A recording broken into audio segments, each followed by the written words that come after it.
You have to blow your own horn because nobody else knows the tune. Self-promotion is what you have to do, because if you learn it well, you'll be able to do it for everybody else. Because what you do, they need. Every company needs what I've been showing you today. When you take things apart and know the elements, you're able to reform them again in a different way for yourself. Now, when I was teaching, I would tell the class how to get new business. So I'm going to share another secret with you.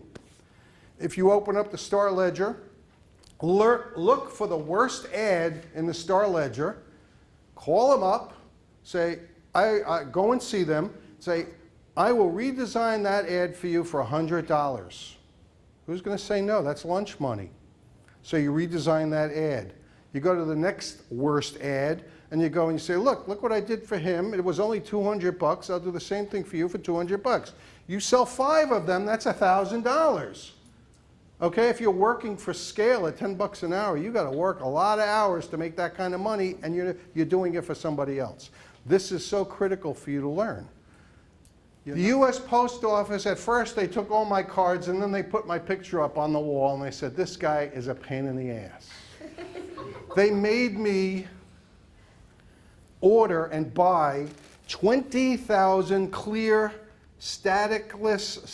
non-static producing sleeves.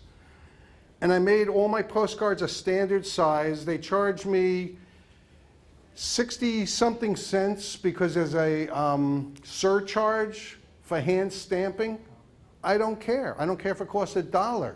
You're never going to forget this. This was done for the Print Services Distribution Association. Everybody was ordering these things. One of these, I'll see if I can find some. I'll give them to you. You can bring them back to the students. They can all have 1 or 2 of them. And watch the results when you send this stuff out. They never get anything like this. It stands out of a stack of mail. And that's the key element. You want your work to stand out of a stack of mail. And you're all competing with each other. So I've given you access to the atomic bomb. Just don't drop it on each other. That's all. Be kind.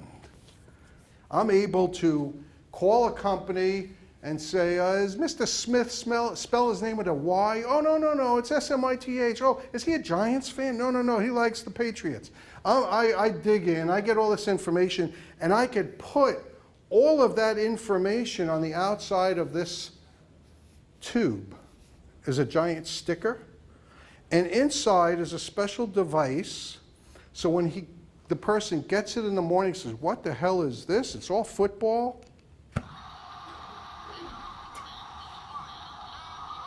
It's a light-activated voice chip. And I know he gets it at 10 o'clock in the morning. I can call him at 11 o'clock and say, did you get that tube by mail? Oh, yeah, how'd you do that? That's it. That's the connection. And this is why I spend more to make direct mail the most powerful element of anything. And you have to learn this.